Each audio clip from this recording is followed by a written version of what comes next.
So out of the two Star Trek shows that we've had recently, the two new ones that have come along, I can't decide which one I like the best. Is it Star Trek Discovery or is it Star Trek Orville? I really don't know. Put the bunny back in the box. Just to start this off by saying, yes, the Orville finished a little while ago, but I've been so far behind on quite a few TV shows, I've taken to just watching things when they've finished a lot now, so I can just binge watch them. I blame Netflix for throwing that in my face, that binge watching is the way to do things. But yeah, so there's going to be a few shows where reviews are going to come later than normal for them, because I hadn't got around to watching them yet. The Orville is the first of which. So, The Orville is the brainchild of Seth MacFarlane. It's set in the 25th century, I believe it is, and it involves his captain Ed Mercer, who is the captain of the Orville, a spaceship, an exploratory vessel that travels across the galaxy with a crew, and they get into adventures along the way. It should sound familiar to you because this is Star Trek. In more ways than one. Seth MacFarlane is a massive Star Trek fan. He makes no secret of that. On the Next Generation box set that I've got, he appears on there quite a lot in the special features. He heads up roundtable interviews with the cast and crew, so he knows his Trek, and we all know how much he loves it. And coming into this show, it's very easy to see which one of those Star Trek shows is his favourite. It's The Next Generation, because that's what The Orville is, just with a little bit of humour. I mean, let's look at the plot, for example. Across the season's 12 episodes, and we'll get to the episode length in a minute, because I think it does bring up an interesting conversation. But across those 12 episodes, we don't really have much in the way of a recurring storyline. We get some characters and their personal plots develop as things go on, but when it comes to an actual narrative going across, it's just episodic. Very episodic. The closest we come to anything resembling a recurring threat is the Krill. And it doesn't take a lot to look at the Krill and realise that they're just the Klingons. This follows so many beats to The Next Generation that it's very off-putting at times. For a lot of it, actually. I mean, even looking at the crew, we've got our token android character. We have our one who's not exactly human, although, to be fair, there is a couple on this front. But it just borrows so much from Star Trek that it just makes you think, how is the Orville going to stand on its own? How is it going to develop its own identity away from the thing that it's so clearly, and I want to say homaging, but copying to a large degree. And the difference would be, you'd think, in the fact that it's a comedy. And here's what I found interesting about the Orville. It's not that much of a comedy. This show isn't overly funny, and I don't necessarily mean that in a critical way. When it's funny, it's really funny. It does have moments where Bortus is by far the standout character here. He's the one who just comes along and delivers an amazing one-liner that still has me laughing 2 or 3 minutes after the scene's ended. So there are moments of comedy. The little blob guy, who I've forgotten his name now. Who was the little blob? Yaphit. Yaphit is another one who's just so funny whenever he appears on screen. I don't know if it's just his look or his attitude, but I love Yaphit. But there is moments then where comedy does work here, but it's much more of a comedy drama. When it wants to go full-on Star Trek, and there's no other way to say it, when it goes full-on Trek, it takes itself very seriously. And oddly, those are the moments that I think I like the best with the Orville. When it's not trying to shoehorn in comedy for the sake of it, and it's actually telling intelligent sci-fi stories. And there's a couple this season that stand out to me. The first of which is the one involving Bortus. He's an alien and their race is male. Every now and then a female does come along, but it's incredibly rare, and there's a whole episode, and spoilers for the Orville, there's a whole episode devoted to whether they should change this baby that's been born from a male to a female. And what surprised me about it, and what actually first made me take notice of the Orville, was that when the episode ended, they went ahead and changed the gender anyway. They couldn't stop it, they couldn't prevent it from happening, and a lesser show would have chosen the happy ending. They would have found the easy route around it and gone, yep, no, it's fine, we're going to keep her as a girl. But they didn't. They changed her into a boy. And I was surprised. There wasn't a lot of moments like that throughout these first 12 episodes where the show did take risks. But just early on in that one, there's signs that something really good can be found with the Orville. It's just taking a while to get its feet. And that actually brings me on nicely to the problem I have with regards to the episode count. I'm a pretty strong believer that a lot of shows could benefit from cutting down from the 22 episodes a season, or however many it is that the main ones get, down to, say, 13 to 16 episodes, because it creates tighter storytelling. Shows with a long-running arc tend to benefit from that. They can cut out the filler and they can get onto the main bulk of it. Supernatural's doing it in season 14. That's only going to be 20, which is still quite a few episodes, but that's down 3 from the previous year, and there's always 2 or 3 episodes of Supernatural I find that aren't as good. They are just pure filler. The Orville is kind of the reverse of that. The Orville, I think, needs a long season. It needs 22-ish episodes to allow us to get to know these people that we're with, because this is an ensemble show, very much like Star Trek. And if we look at Star Trek, those shows took a while to get going. The Next Generation was, season 3 to 4, I think, when it really became awesome. Deep Space Nine, probably around the same mark. I haven't really seen much of Voyager, so I can't comment. Enterprise as well. No, it's got its haters, but I thought Enterprise became incredible from its 3rd season. Just seasons 3 and 4. Let's not talk about the ending. But sci-fi shows of this kind, of this Trek feel, which is what the Orville was going for, 12 episodes isn't enough. 13 episodes isn't enough, because I don't feel like I've connected with hardly anybody really on this ship. Bortus, as I said, I like. He's my favourite. But let's look at the other cast members. So Ed Mercer. This could just be me, but I struggle to see Seth MacFarlane as anybody other than Seth MacFarlane.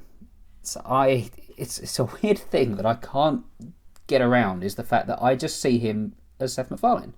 I don't see him as a character. I don't see him as whoever he's trying to play. With this, for example, most of season 1, I could only see Seth MacFarlane playing about with his mates on the set of a spaceship. It's a weird thing. Maybe it's just me, but maybe you feel the same as well. But yeah, Seth MacFarlane I struggled with the most, I think, to relate to him as a character. I liked his performance. I enjoyed seeing him. I enjoyed spending time with him in the show. But it was only really towards the end of the season where I started to see Ed Mercer. It took a long time, but it was right towards the end. I think it may have even been the last episode. And it's just an example of why this show needs longer. And looking at the others as well, Kelly Grayson, played brilliantly by Adrienne Palicki. Don't really know a huge amount about her personally. She was just Ed's ex-wife, really. She's a strong character, she's a strong female character, and it's nice to see that. But I don't know a huge amount about her. And I feel we should. A whole season's gone by here, and I still don't feel like I do. Claire Finn, the doctor on the ship, I hated her. It's not the character's fault. It's entirely Penny Johnson-Gerald's, the actress's fault, for being such a good actress. Because whenever I look at her, I just see David Palmer's wife from 24, who is the most easiest to hate character I think I've come across on TV. It's a testament to her acting, though, that it took till she got her own episode in this one, which was around halfway-ish mark, I think, that I came to like the character. But that's down to how good she is. But again, I don't feel we've got the huge amount from her. I like the character. We've met her children. That's nice. But again, more's needed. Just to brush through the others. Malloy, he's funny. Malloy's a funny guy. Is there anything else to him at this point? I don't think there is. Bortus, we've covered. Alara, at least with her, we got an episode that got to show her insecurities, because she's the strongest, physically, character on the ship.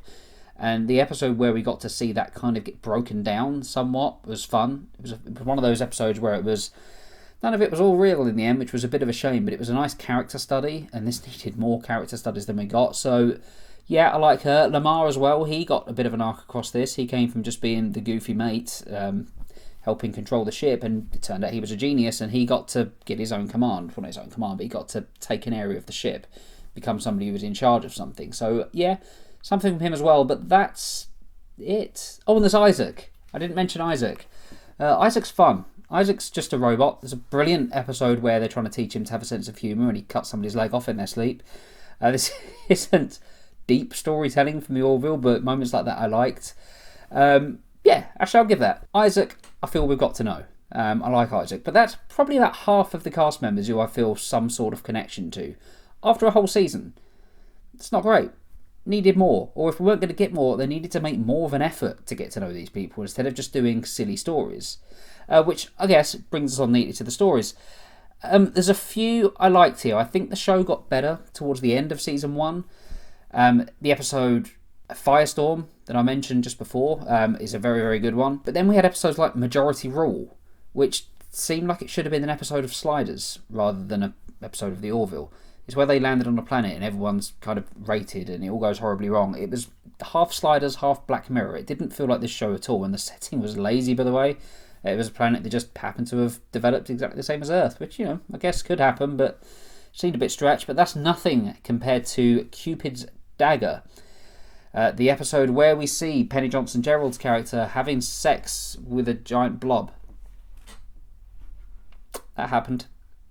Thankfully, the Orville didn't go that ridiculous again. That was kind of the episode where they just seemed to go, fuck it, let's be ridiculous here. And it didn't work.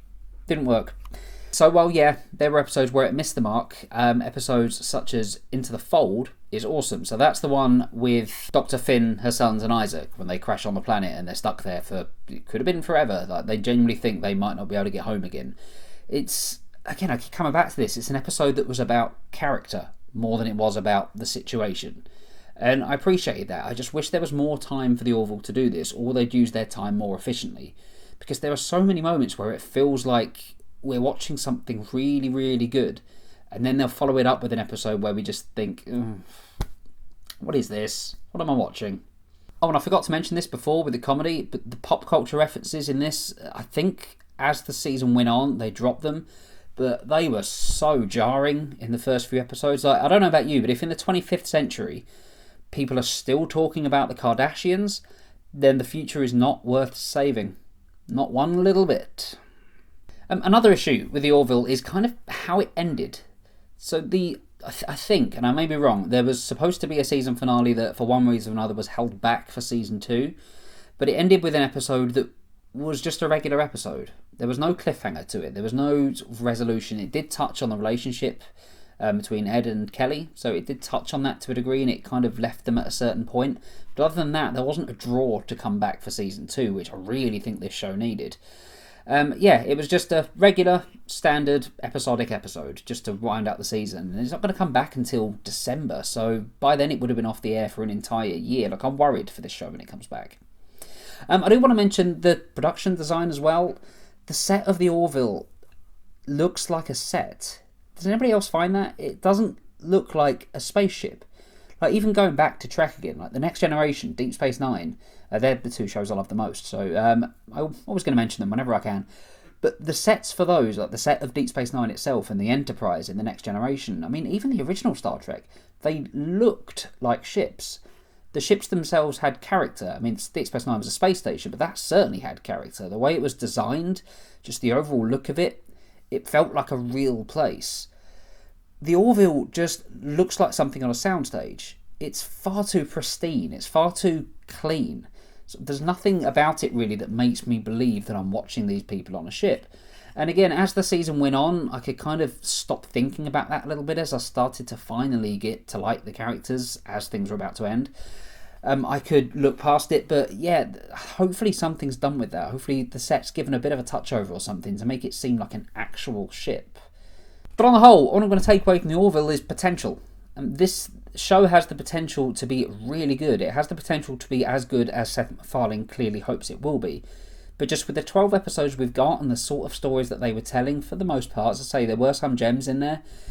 It's got some way to go, and it'll be interesting to see what they do with season 2 and how they go forward with it. It needs some kind of overarching plotline, I think, to give it a bit of drive, to give it a bit of push, because that's the other thing with the Orville at the moment, is it all seems a bit aimless. And I'm aware that a lot of this review seemed a bit negative and critical as well, but I do enjoy watching it. I did enjoy blitzing through these 12 episodes. I had fun with it. I just couldn't help but think, yeah, there could have been a bit more. I'm going to give the Orville Season 1 a 6 out of 10. Have you seen the Orville? If so, let me know in the comments what you think about it. Let's continue to talk Star Trek. Tell me your favourite Star Trek shows as well. Let's talk everything sci-fi. If you liked this review, hit like, hit subscribe. There'll be more reviews on the way. I aim to finish The Gifted very soon, because I'm behind on that. Luke Cage, Season 2, I'm halfway through. Really good season so far, better than Season 1. Although second half's kind of where it all went downhill, so we will see. You can follow me on Twitter at JoePJulians, and I'll see you on the next video. Thank you very much for watching.